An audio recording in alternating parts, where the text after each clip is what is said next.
Hey y'all. I'm so silly. Thanks for joining me again. It's your girl D Green 2.0 and welcome back to my channel. Okay, I appreciate y'all. I thought I'd start out the video with a little bit of Tibetan sound bowl. I like to bash. I don't like to rub the drum around the bowl because I like to I don't know, get the rhythmic sounds as opposed to the vibrational sounds. But anywho, thanks again for joining me. It's your girl D Green 2.0. And don't forget to please like, comment, subscribe. Hit that notification bell if you do want to be notified each time I upload a video. And hype your girl up, okay? Hype your girl up. Sorry for that unconventional start to the video. You know, I figured with tonight's theme being sound bath and all, that was a cute way to start. So before we get into the episode, which is episode 8 of season 17, let me just give you guys a quick little recap on my life as I like to do all the time, all right? Had a pretty good week. Tuesday nights, I went to the Masquerade. That's not too far from here. It's at the old underground here in Midtown, close to downtown. The Far Side was here, y'all. Oh my God. One of the best concerts, and it was intimate indoors, but one of the best concerts I've been to because all of the music that was performed was just chef's kiss, right? I love hip hop, especially 90s hip hop, when people had things to say, meaningful things to say. So another thing, tonight's episode was mindset. We'll get into that. And speaking of mindset and meaningful music, I also went out Friday to a lesbian bar here called My Sister's Room. It's not too far from my house. It's in Midtown. In case you don't know, I'm bisexual, so I date men and women. And they have Femme Fridays there, so I like feminine women. So I figured it would be a nice night to go out and see what's out there, you know. Met a couple of ladies. For some reason, younger women are attracted to me, and I'm okay with that if the mindset is there. But this one girl I met, cute girl, she was so cute, vibe was right. Then they started playing that damn Spin That song by Young Miami in the bar, and she was dancing a little too hard for my liking. So I curved her. I was like, no, absolutely not. That song, if you have not heard it, I hate that song. It is catchy in the worst type of way. If you break down the lyrics and then you see all the kids on TikTok singing and celebrating that song, it's ridiculous. It's like, that is the last thing we need to hear, catchy or not, about scamming and stealing money and spending it.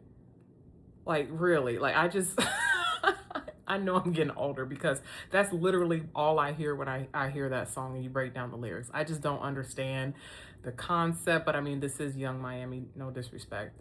From what I hear, she's not the smartest. But yeah, so I curbed her, and then that inspired me to make a parody video of the song and just the ridiculousness of that song. I cannot stand that song. So my heart goes out to you if you enjoy it. No judgment, but that just tells me everything I need to know about you if you enjoy that song. But anyway, enough of that. Mindsets, right? So couple of themes of tonight episodes. One of them, like I said, was mindsets, sound baths, emotional safety. And again, you guys know how I speak about that whole grown girl versus grown women. And you did see a little bit of that tonight, okay? All right, let's get into this, okay? Name of this episode. It's called Sound Bath Breakdown. I believe that's what it was called. Let me take a sip really quick. Because I did cook some greens, and I had some barbecue chicken mac and cheese and some ribs, and my mouth's a little dry. All right, anywho, let's start out with the first scene. So first scene was like, who is that? Hello. Hi. That's my son. He's here visiting. He had to make a cameo. I was smart this time. I locked the door so they couldn't barge in because I can't have the disruption. I actually start my new job tomorrow. I need to rest and get this video done. So anywho, back to the notes. So anyway, so we start out the episode with three scenes, introductory scenes for the characters. You have Kelly at her McDonough location, her Nana's Chicken and Waffles location. And then you have Shamia, she's at a movie panel. Then you have Pinky and her 4-year-old, aka Derek's twin. That little girl looks so much like her dad. I was like, wow, Pinky, whew, you must have really been thinking about him when you were pregnant. And then we get back to Kelly at the McDonough location where she's sitting with her grandmother and her mother, and she's just talking about life. I believe she touched on the trip a little bit.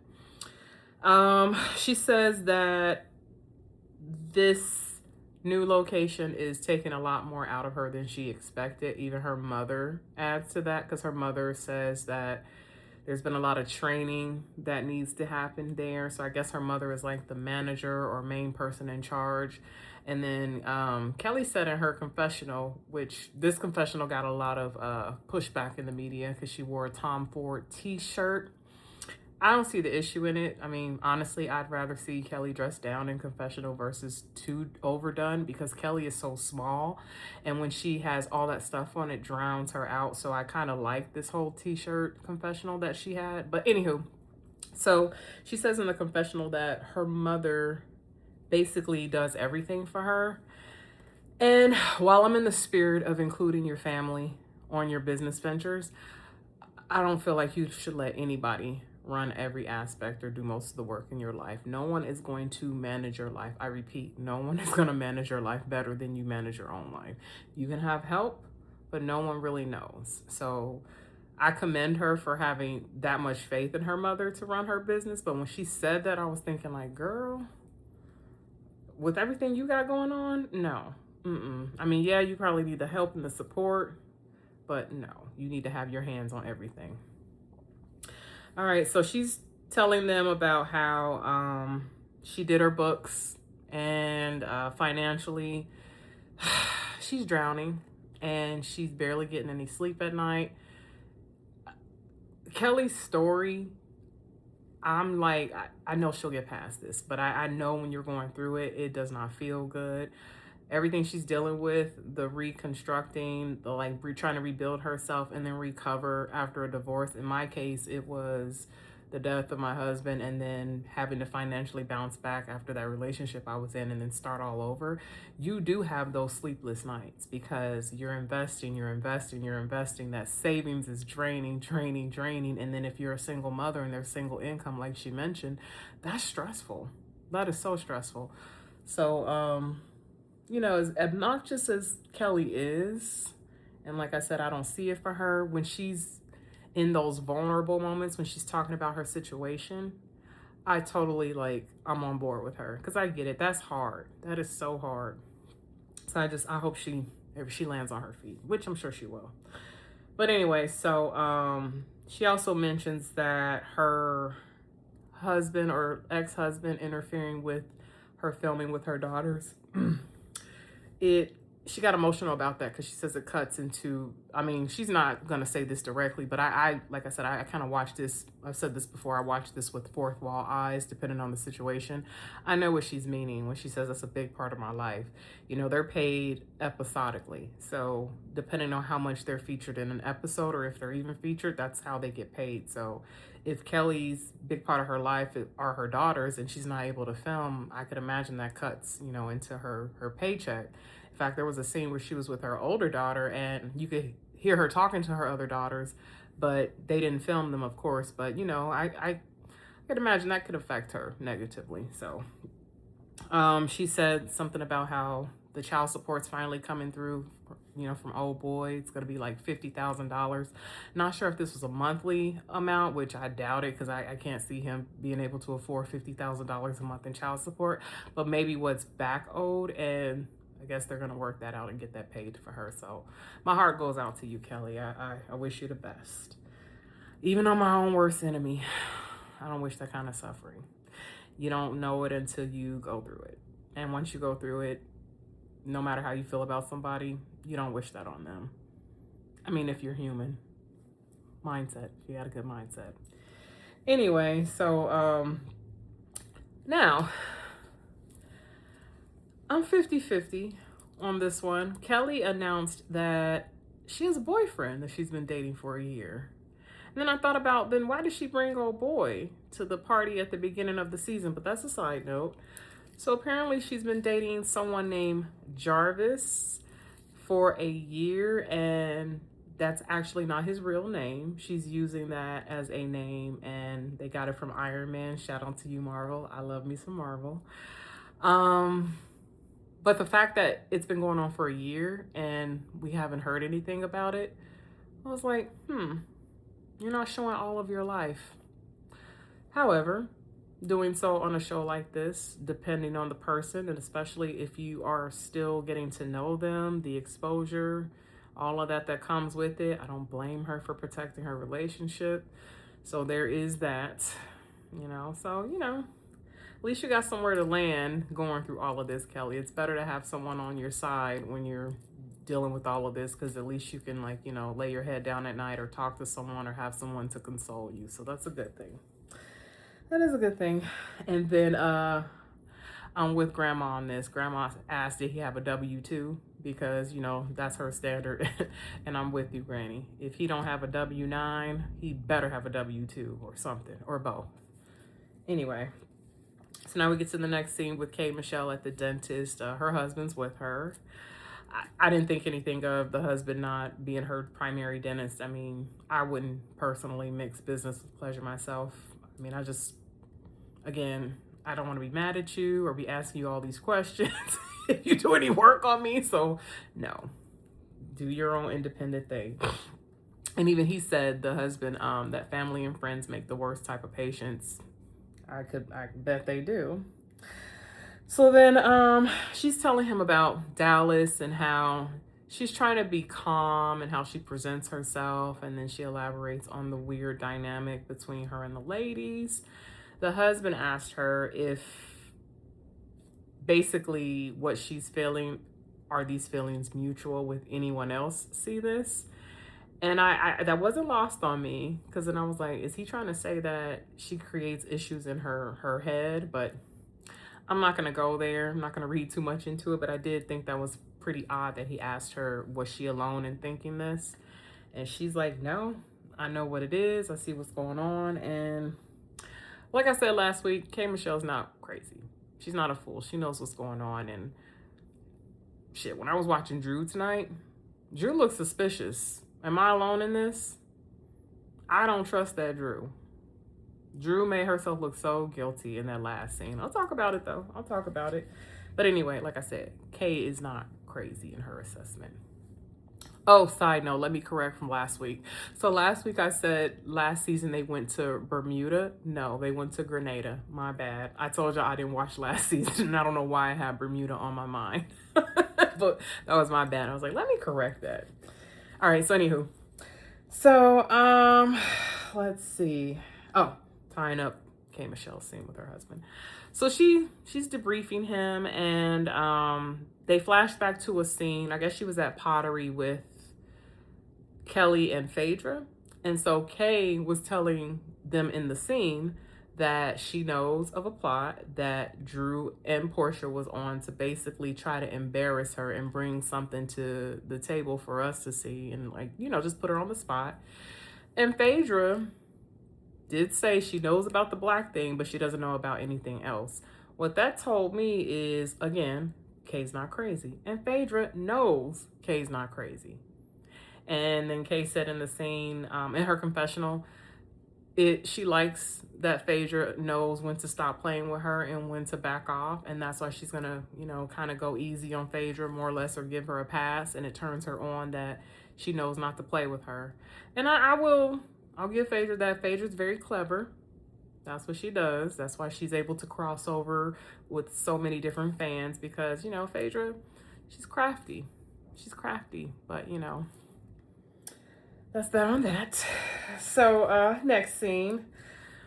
We go to Portia's house. It was cute. She tells the girl she has a surprise for them because her daughter wants to get a lizard. Later, she has a animal handler, bring a boa constrictor. I'm trying to think what was meaningful in this scene, because I did take notes, but some things I just choose to breeze over. And let me see, what was important? A lizard. Okay, she's debriefing them on Dallas. Oh, She mentioned that Mike came, to support her to go to Cynthia's gala, and the mom is like, "Ooh, Mike is getting points," basically pushing Portia towards Mike. And Portia, she's assessed her mistakes in her past relationship. She knows she's the type to lock in, but before she locks in, she wants to make sure there's alignment. And with her and Mike, there's no alignment because Mike has stated, I think a deal breaker is that he wants to have kids, and Portia's like, well, I don't want to have any more kids. So, she keeps a healthy distance from Mike. And I respect that because that shows growth, at least in that area on Portia's end. But Portia. The accountability and the respect, you have to work on that. You have to work on that because I didn't like what I saw in that last scene. But again, we'll get into that later. So what else was in there? Oh, so I guess Mike was trying to get a hold of Portia, couldn't get a hold of Portia, sent over a band to get her attention, called Lauren and everything. That was cute. And yeah. Oh, they discussed motherhood briefly. So they talked about, and Mia also talked about this later, about Portia possibly, if she were to carry a baby, eggs, getting a donor egg. And then Lauren was like, does the baby have to look like you? And then Portia's like, I don't know. I mean, I guess getting a donor egg. And then she looked, it was funny the way she looked at Lauren. Like, you can give me one of your eggs. I can have your egg. And I'm like, girl, let Sway carry the baby. If that's where you want to go, let her do it. Because that is one thing about dating a woman. That's why I'm not opposed to a younger woman. But if I were to seriously lock in with a woman within the next year or two, I would discuss her carrying our child because I do want to have another child. But if it's not in the cards, but I'm with someone that can do it, I mean, I'm not opposed to that. So I'm with Portia. I like this for her. I like where she's at, and I like how open she is about it because I can relate to that. So anyway, so next scene, we have Shamea and Kelly at I'm not sure if it was the surrogacy office or clinic or Shadina's office. Shout out to you, Shadina. Shadina actually goes to my church. So when I see her on screen, it's like, oh, wow. it's kind of weird, surreal seeing her. But so Shamea is discussing how there's a lot riding on this next, possible carrying. Because this is her last male embryo, and I believe the last embryo they have. And so it's very important that this surrogacy takes. And so, of course, the emotional weight from this, because it seems that Shamea's husband is very willful and avoidant to any other possibility, because Shamea also states how they have not discussed at length what could possibly happen if the surrogacy doesn't take, the implantation doesn't take, which I find to be strange because given that this has happened to you, I think this is their third time, because I think Shamea, then there was, no, maybe second time, but I know there was a time before this one that they lost the baby. So that's a red flag to me that he doesn't want to discuss, the possibility of other options. There's one thing to have faith and trust the process, but to totally avoid the other possibilities, that's not living based in reality. And it's living very willful in what you want and not weighing in the possibilities and also what other people want. So that was one red flag that was mentioned in this scene. Second one, they talked about Shamea starring in a film where she had to get really passionate with a male coworker in a love scene. And she said on one hand, her husband supported her and said that she did a good job, but then he came back later and said something to the effect of, I'm not comfortable with you being in scene with men.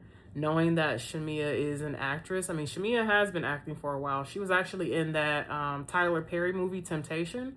She played Lance Gross's new wife after he and Jurnee Smollett divorced when they were older. Y'all know the story, Temptation. But so yeah, Shamia's been active for a while before he came into the picture. So second red flag, the fact that he seems to not be supportive of her dreams. And I get it. You provide a life for her. I mean, essentially, she doesn't have to work, but you did not marry a wallflower. As annoying as Shamia may seem, Shamia has kind of been out there doing her thing. I mean, she's a go about her business type of woman. You know, she's always shown that she's ambitious and out there in the scene. She travels. So it's not like you married a meek woman that is always going to defer to you. So I don't know, like I was looking at Shamia's scene and I was starting to become a little bit concerned for her because she seems to be carrying a lot in her household. And, you know, I wish them the best. I mean, he's not, I don't have an appetite for him right now, but I don't wish for them to split up. So I hope that all works out in their favor because that's a lot. But anyway, so I said, yeah, the avoidance. Yes, I see that. And then Kelly giving her the advice too on how she should approach it. I'm not sure how I felt about that. I mean, I'm on board. Let me correct myself. I'm on board for friends giving friends advice, right? That's what we do. But depending on the subject matter and the severity and how critical it is, I think some things, if they're not fully understood, I mean, as I get older anyway, if they're not fully understood, I think the best thing you can do is just ask, how can I show up for you as a friend? Like, don't give advice in areas you're not familiar with.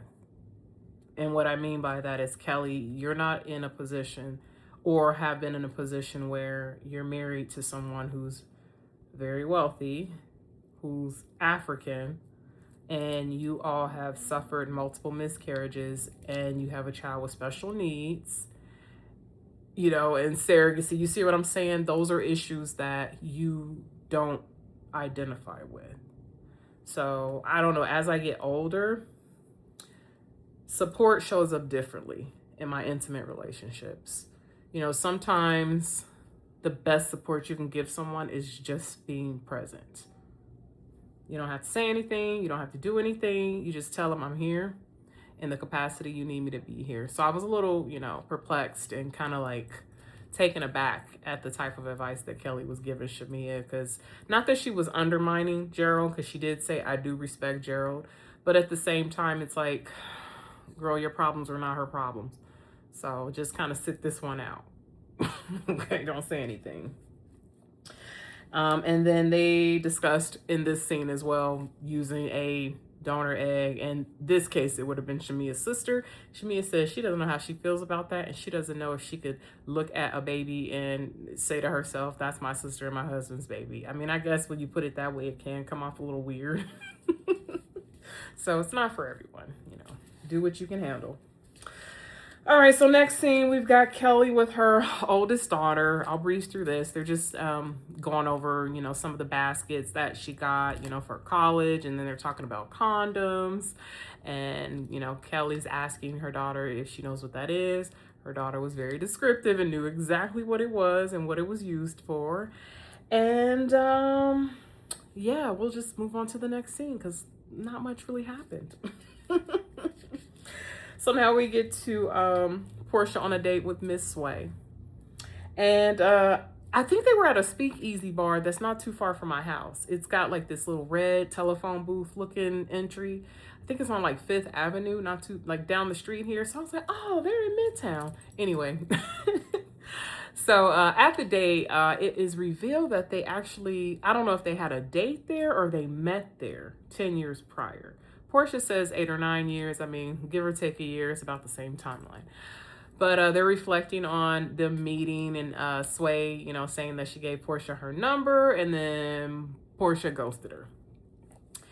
And Portia was very honest in the confessional and saying, you know, at the time, she wasn't sure if she can go all the way with a woman, so she didn't bother to call her. And then Sway, you know, being very mature, said to herself, well, maybe she just had to live a little bit more life first. And, you know, that's again, mindset. We get older, the more you live, the more you learn, the better you see things. I really liked this date. It was, even though it's on screen, I felt the authenticity in the date. I felt the chemistry.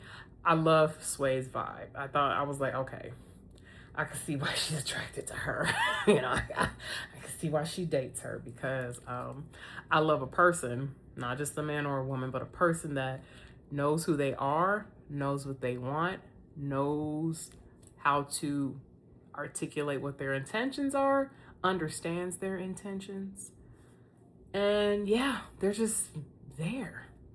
The more I've been out on this dating scene now in my 40s, I do value when the masks are down, when people can just be brave enough to be themselves, and it's not all chaos. I just find that to be very refreshing to see that on a date, because I didn't see any acting there. I saw two people that I could see, are into each other.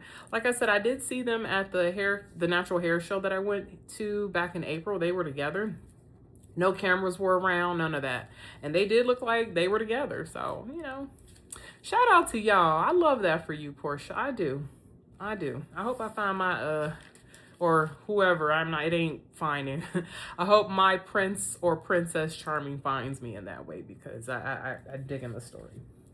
So anyway, so speaking of intentions and talking about what they want, Sway was very, forthcoming, asking Portia if she could see herself with a woman for the rest of her life.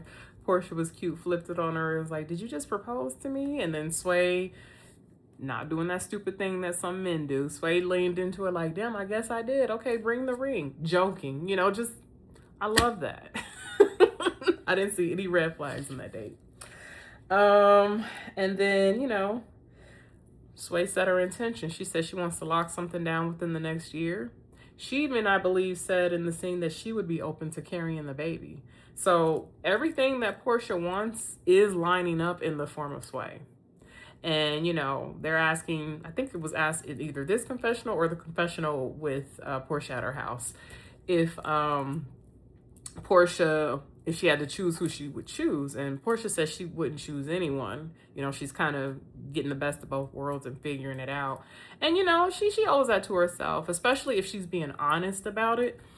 I'm not sure if she's honest with Mike about Sway, but she was honest with Sway about Mike in this scene, because she told Sway, it's not that I take you as a joke. I think you're very, I take you very serious. But, I'm just trying to figure out more or less what works best for me. And I like that. I like the maturity. I like the respect. I like the transparency. I like seeing all of that. And so, good demonstration on dating, untraditional dating. I props to you, Portia. Props to you, because I'm gonna take a little bit of props away later, because I didn't like the way you handled this last part. But anyway, so lastly, Portia says, you get to a certain time in your, like when you hit a certain age where you don't care about what people think. Totally in agreement with that. Dating in your 40s is a lot different than dating in your 20s and 30s. Your 40s, depending on where you are in life, you ain't got time for games. You know what you want. You out there. You know, it is what it is. So, I commend that. All right, let me take a sip, because we're heading to this last scene, and this last scene has a full page of notes.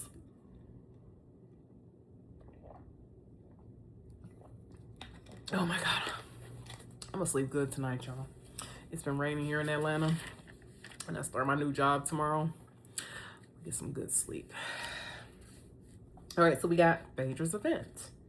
So you have Phaedra telling us in the confessional that she has been a practicing Reiki master for, I believe, 3 years. And she says she took an interest in Reiki because it helped her out in very difficult times in her life.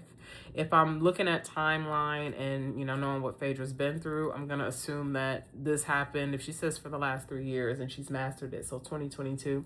So this was shortly after she left Real Housewives of Atlanta. So she left in 2017. So she had a little bit of a hiatus between 2017 and 2021 from Bravo. So then, yeah, so that's probably when she went through all of that and then got her certification officially, maybe circa 2022, 2023. Sorry, that's the number nerd in me. Because I like to line things up what people say. You know what I mean? Especially Miss Phaedra. But anyway, so she says that it brought her through the roughest times. She wants good energy, even down to the meat she's serving. The meat is free reign, okay? None of that meat has been trapped and captured and held in captivity. They've been free. So she wants people to be free and open. So then we get K. Michelle heading to the event. She first goes to pick up Pinky. Which, side note, Pinky wasn't really featured that much in this episode. She was literally only featured at the beginning and now in this scene that I'm talking about. So then, now we go back to Phaedra's house because that was when Pinky and Kay were in the car. Phaedra's house, you have Cynthia, Portia arrive. Portia literally looked like what Phaedra looked like in season 5 when she wore that fishnet cover up with her bikini and thong or whatever when they were in, what was it? Anguilla, season 5. And Cynthia says, I've seen this outfit before. And they flash back to that scene in Anguilla. And then they also flash back to Kenya mocking Phaedra in the same outfit with the butt pads and stuff. So it was funny. So then Drew arrives. Just as fake as a $4 bill. I was about to say 5, but 5 does exist. I don't know. Drew's energy in this episode, I was just like, I see right through you, girl. See right through you. So, Drew said she didn't want to show up late because y'all know last episode at the gala, she was like 4 hours late. So she said she didn't want to be late for this one. And then Cynthia said, you are getting better at your condition. And Drew said that there is a condition. It's called time blindness that she suffers from. Could that be why the kids haven't been able to get to school, Drew? You know, I'm going to say this before I get into the scene. She made a comment at the dinner table towards Kay. She had the nerve to try to degrade Kay and say, you don't fit in. I would think Kay fits in a little bit more than you because of all the women. None of these women that I've heard in the past have gone through being kicked out of a house and possibly losing custody of their children. At least Kay's was voluntary because she was pursuing her career ventures. What's your excuse? So when she said that, I said, how dare she say that given everything she's dealing with right now? Some people got a lot of audacity and nothing else. Am I right?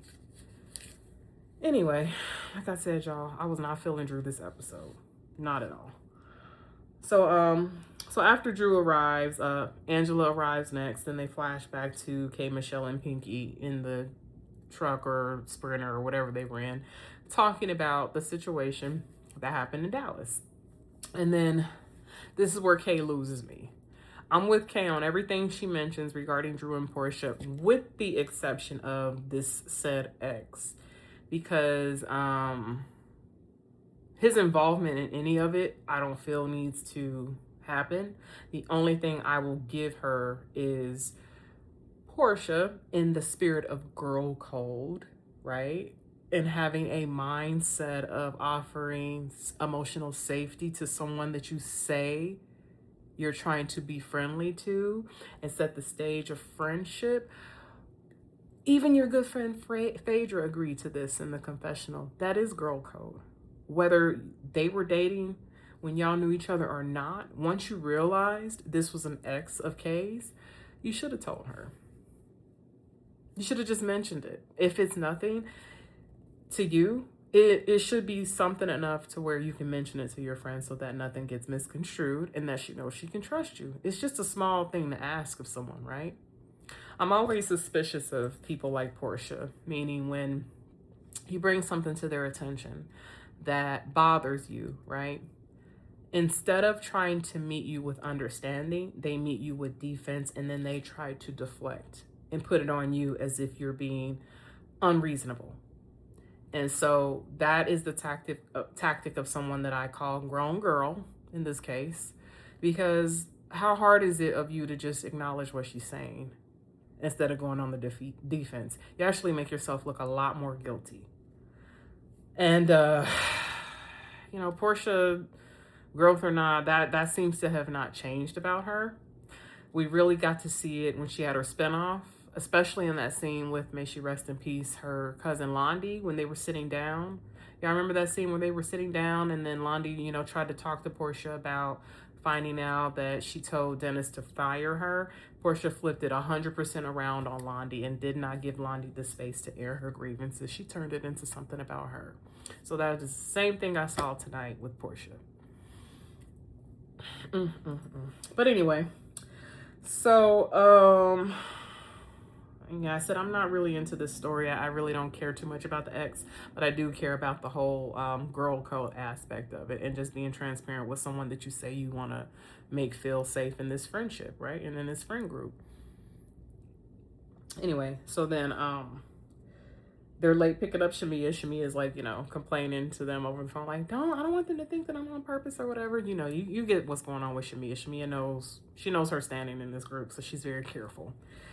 So then they all finally get to the house. Kelly arrives last. As soon as she arrives, I believe it was Kay and Pinky, they go over to hug her because they just know that Kelly's dealing with a lot. And they just give her a warm embrace. And, you know, as much as we may feel about them, I actually like to see that. That's the type of support you give a friend. Okay, Portia? Okay. All right. So anyway, so they all have these like water pads, right? Air mattresses. Water pads to lay on because they're going to lay in Phaedra's pool and have the sound bath ceremony, which, side note, Phaedra's house is nice. Very big, very spacious.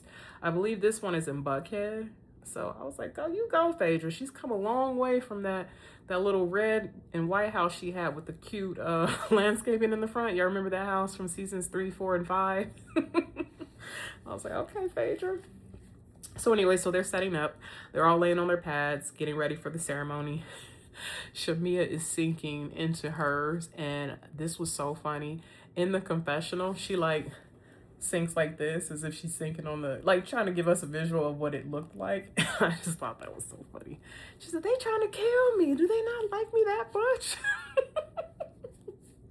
So anyway, so Cynthia gets up and she leaves because she has a flight to catch.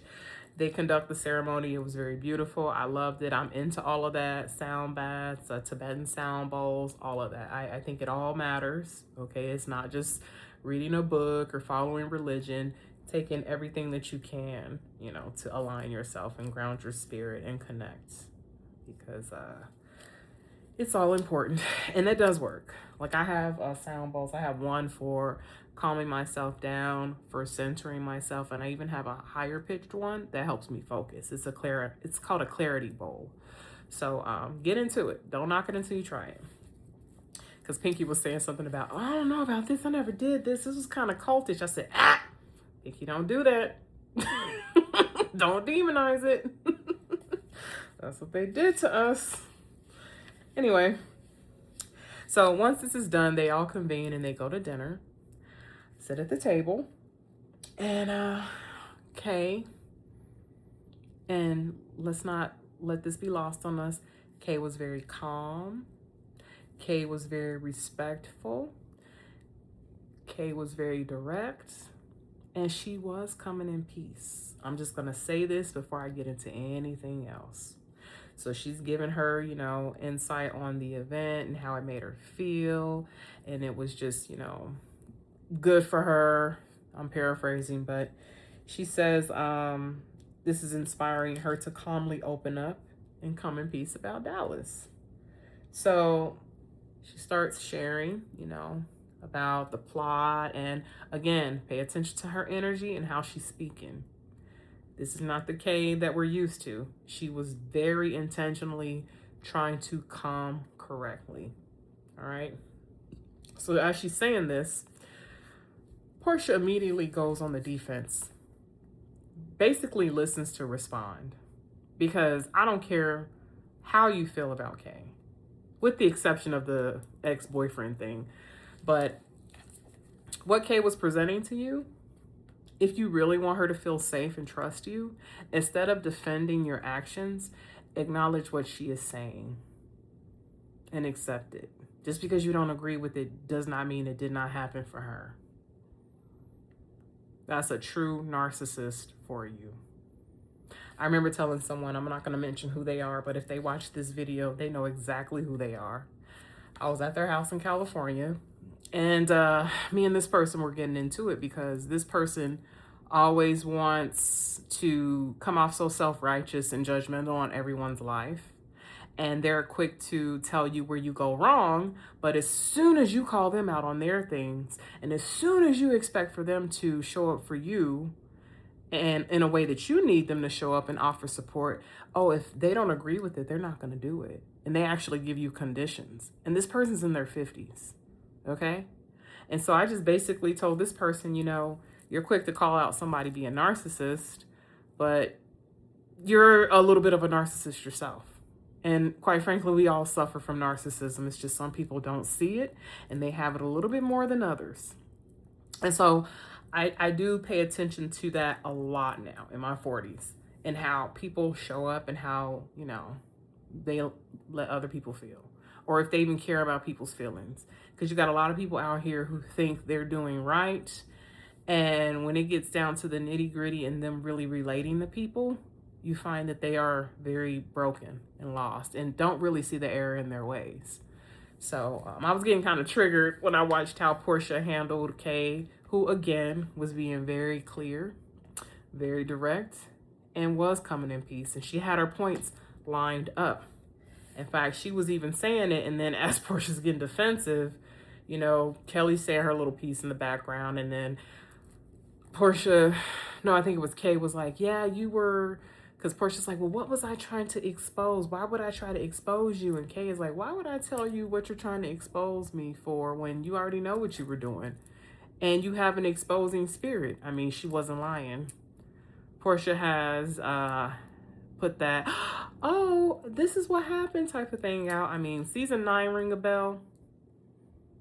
What she did to Phaedra. What she did to Candy. I mean, if Portia has shown growth, what she displayed in this last scene wouldn't have happened.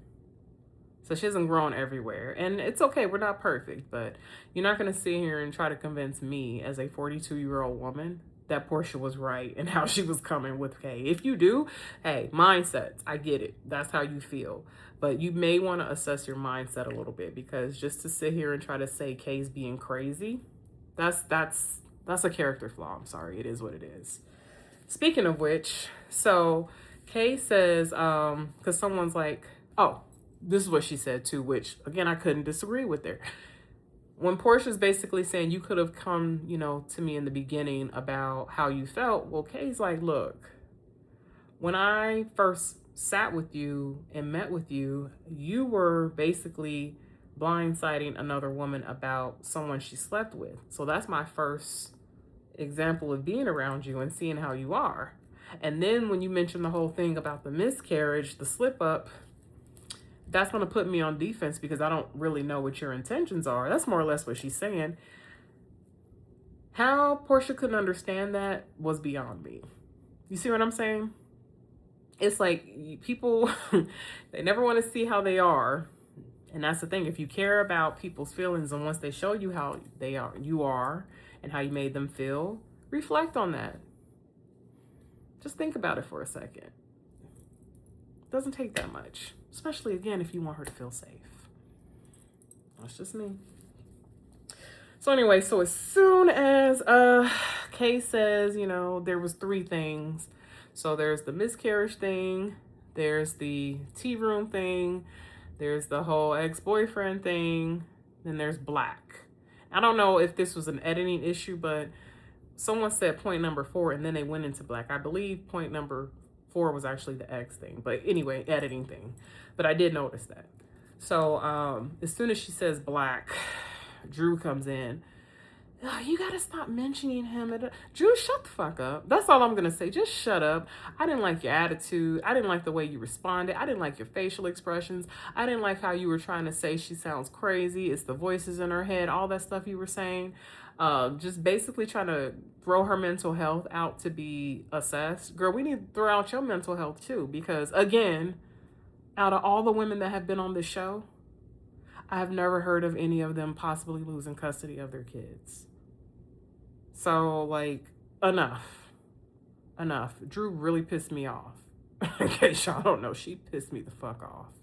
And then I had to watch it twice to, just make sure I wasn't tripping. And no, same thing. The audacity. And it actually made you look guilty. Because I was watching facial expressions. I was watching even Porsha when she looked at Phaedra, like she was looking at Phaedra for confirmation. Phaedra didn't give her confirmation, so then Porsha looked back away. And then I was watching Drew look across the room for confirmation. So you're showing evidence of some sort of plot, whether you want to admit it or not.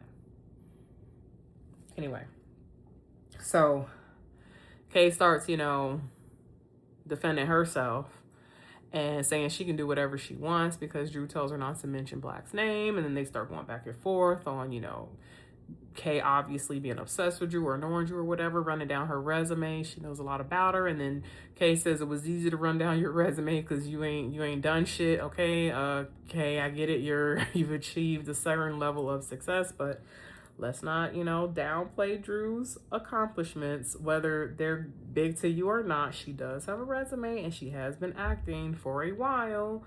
I mean, she was on The Game, and this was back in 2006. So that's 20 years ago.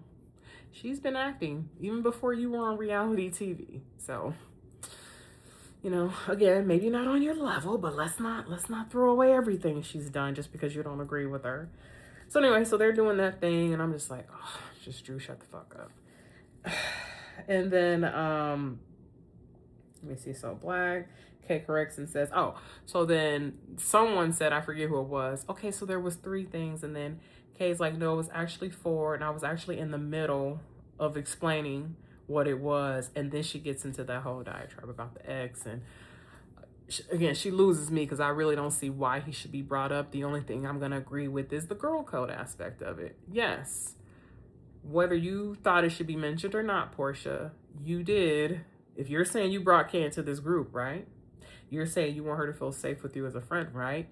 When you just tell her that you were with somebody, because apparently the guy told Kay that Porsha mentioned to him that I always end up with someone's man. So she obviously knew that he used to date Kay. So wouldn't you want to tell Kay that? And then, I didn't know this, but apparently her and Phaedra dated the same dude. And Phaedra gave Porsha that courtesy of telling Porsha that she used to date this man before Porsha dated him. So we have examples. Of course, Shamea gave her point, but you know how Shamea and Porsha are right now. That's kind of biased. But Shamea did say, isn't that kind of girl code? I guess the rules change for everybody. Beef or not, I mean, she got a point.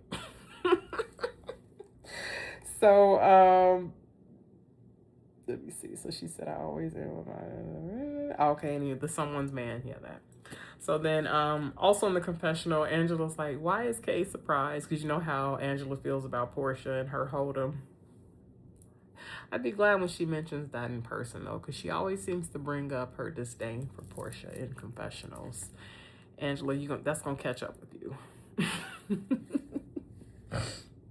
And then Phaedra says that, so basically what we learned is, and before she said that, Porsha's dismissing Kay and saying she's too sensitive, and she was very rah-rah when she did it, and I got triggered. I was just like, okay, I see everything I need to see.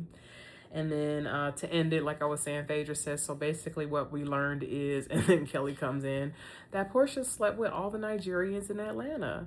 And then Porsha got upset. Did I say Porsha chimed in? No, Kelly chimed in. But of course that pissed Porsha off. They start arguing.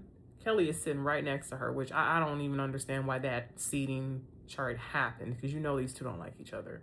So as Portia's going off on Kelly, Kelly has her wine glass and she does this to Portia, and it took me back to season 6 reunion when Kenya was pointing that scepter in Portia's face, and yeah, same reaction. Portia got up, started throwing, you know, violent threats. It looks like they almost were going to come to blows because they had to be separated. Security came by Portia. Kelly had to be walked off. And then they showed a scene with Kelly, I guess, crying. And then you had, was it Shamia, Pinky, somebody else rallying around her. But yeah. And then you have Portia saying, I will basically expose, you did fuck that preacher man and this. And then she says to Phaedra, I know that's your client, but you know, she can't be mad at me because of this and this and this. And it was stupid, y'all. But I mean, Kelly's dealing with a lot. So Kelly's on edge. She's bound to pop on anybody that just makes her uncomfortable. So I don't agree, but I'll give Kelly the space because I know she's suffering. She's miserable. But, I mean, if the shoe fits, Portia, you have been around. That's the thing. When you own who you are, when people remind you of who you are, you can't get mad. Right? You're living in truth. You've been moving foul, Portia. You have. And just because you want to be on this path of, like, you know, being reborn and living a different life, you do have to acknowledge sometimes where you have been. And depending on how you acknowledge it, it's always going to chase you. Trying to avoid it, that's why it keeps resurfacing. You have not openly admitted, yes, I did this. Yes, I was a little bit of a Jezebel. Yes, I was foul. Yes, I was promiscuous. I think the moment you actually say that out loud with conviction and acceptance, it won't start coming. It will stop coming back to you, in the form of resurfaced storylines and beefs. Mindset.